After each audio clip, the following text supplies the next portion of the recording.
नमस्कार दोस्तों, स्वागत करती हूँ आप लोगों का इस वीडियो में। आज की स्टोरी है एक परिवार की कहानी। एक ऐसे परिवार की कहानी जहाँ पर एक बेटी का जन्म होता है, लेकिन वो बचपन से ही सुनने में असमर्थ होती है। यह बात उस समय की है जब अनिल और ऋचा की पहली संतान लिव्या का जन्म हुआ था। नन्ही परी को पाकर घर में सभी बहुत खुश थे। दादा दादी, ताऊ ताई और बच्चों से भरा पूरा परिवार होने के कारण लिव्या को गोद खिलाने वालों की कमी न थी। लिव्या कब 1.5 वर्ष की हो गई पता ही नहीं चला। ऋचा अपने भतीजे के नामकरण पर लिव्या को लेकर मायके गई हुई थी। काफ़ी दिनों के बाद मायके आई थी, इसीलिए माँ पापा ने हफ्ते भर के लिए ऋचा को अपने पास ही रोक लिया था। शाम के समय परिवार में सभी सदस्यों के बीच हंसी मजाक का माहौल था, साथ ही टीवी भी चल रहा था। सोफे पर बैठी हुई लिव्या पास पड़े खिलौने से खेल रही थी। इसी बीच उसके नाना जी ने नोटिस किया कि लिव्या का किसी भी प्रकार की आवाज़ या म्यूज़िक की तरफ ध्यान नहीं जा रहा था। उन्हें कुछ शक हुआ तो उन्होंने लिव्या का ध्यान काफ़ी तेज़ म्यूज़िक चलाकर उस ओर खींचने की कोशिश की, लेकिन लिव्या ने उस तरफ गर्दन भी नहीं घुमाई। अब उनका शक और भी बढ़ गया कि ज़रूर कहीं कुछ कमी है। उन्होंने परिवार को इस बारे में बताया और अगले ही दिन डॉक्टर को दिखाया तो शक यकीन में बदल गया। डॉक्टर ने बताया कि बच्ची सुन नहीं सकती। डॉक्टर की बात सुनकर सब बहुत चिंतित थे। बच्ची के पूरे जीवन का सवाल था, कैसे कटेगा। अपनी प्यारी गुड़िया की चिंता में ऋचा की तो भूख प्यास ही मर गई। अगले ही दिन अनिल ऋचा को लेने आ गया। ऋचा वापस ससुराल आई तो उसके चेहरे पर चिंता की लकीर थी। तभी ऋचा की सासू माँ ने सबको हिम्मत बांधते हुए दिल्ली के एम्स में दिखाने का फैसला लिया। अनिल, ऋचा और माँ तीनों बच्ची को लेकर दिल्ली पहुँचे। वहाँ एम्स के डॉक्टर को दिखाया तो जांच कराने पर पता चला कि लिव्या की सुनने की क्षमता 90% नहीं है। अब तो बच्ची के फ्यूचर के बारे में सोचकर सबकी घबराहट और बढ़ गई।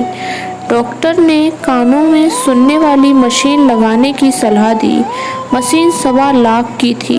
जैसे तैसे पैसों का इंतज़ाम करके दोनों कानों में मशीन लगवाई, लेकिन मशीन लगवाने के बाद भी सुनने की क्षमता में कुछ खास फर्क नहीं पड़ा। लिव्या अब भी पहले के जैसे ही थी। इसके बाद उन्होंने उत्तराखंड के किच्छा शहर में 1.25 साल तक थेरेपी दिलवाई। यह थेरेपी कान की नसें खोलने के लिए थी, परंतु उससे भी कोई फ़ायदा नहीं मिला। फिर उन्होंने काफ़ी अच्छे से अच्छे डॉक्टर को दिखाया, जो जहां बताता एक उम्मीद लेकर वे इलाज के लिए जाते, लेकिन स्थिति ज्यों की त्यों बनी रही। समय बीत रहा था, लिव्या बड़ी हो रही थी। परिवार ने अपनी कुलदेवी के दर्शनों के लिए राजस्थान जाने का प्रोग्राम बनाया। अनिल माँ, पत्नी और बेटी को लेकर राजस्थान जाने के लिए निकल पड़े। रात 9 बजे रुद्रपुर से ट्रेन पकड़ी। सुबह 4 बजे दिल्ली पहुंच गए। दिल्ली से रेवाड़ी जाने वाली ट्रेन में बैठे। जैसे ही ट्रेन रवाना हुई तभी एक आदमी ऋचा के हाथ से पर्स छीनकर चलती हुई ट्रेन से कूदकर भाग गया।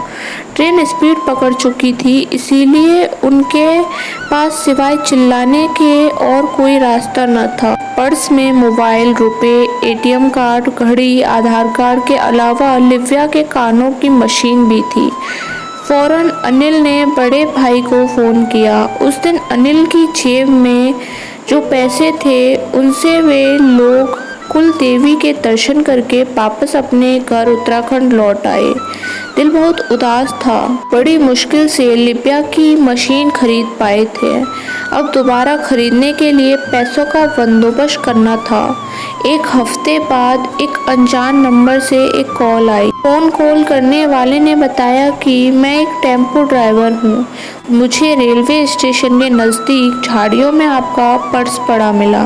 उसमें कानों की मशीन और आधार कार्ड था। मैंने दोनों चीज़ें कुरियर करवा दी हैं, आपको मिल जाएंगी। ऋचा की सास कहने लगी, बच्चे की मशीन सबसे कीमती थी हमारे लिए, वही मिल जाए, भले ही वह व्यक्ति वही चोर हो जो पर्स छीनकर भागा था।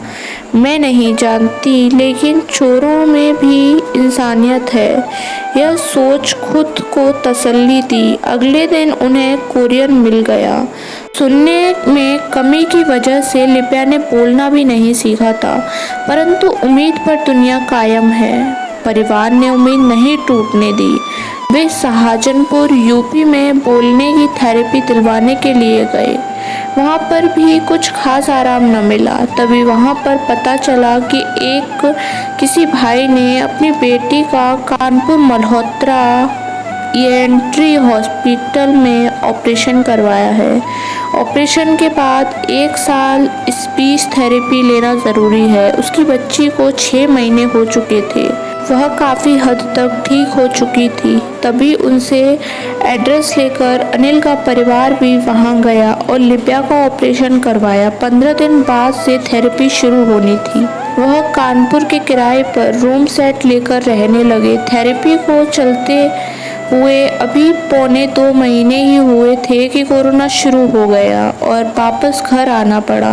अब घर पर ही डॉक्टर के बताए अनुसार कोशिश करते रहे।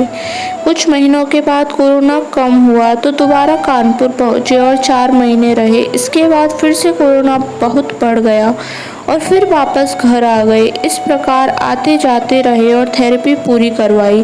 फ्रेंड्स, ये स्टोरी बताने तक परिवार द्वारा बताए अनुसार तकरीबन अब बच्ची 70% ठीक है। अब वह सुन सकती है और काफ़ी शब्द बोल लेती है। अभी वह मात्र 5 वर्ष की है। फ्रेंड्स, प्यारी लिप्या के लिए एक प्यारा सा कमेंट तो बनता है। प्लीज़ स्टोरी लाइक करें और अपनी फैमिली फ्रेंड्स के साथ शेयर करें और ऐसे ही और वीडियोस देखने के लिए मेरे चैनल को सब्सक्राइब करें। धन्यवाद।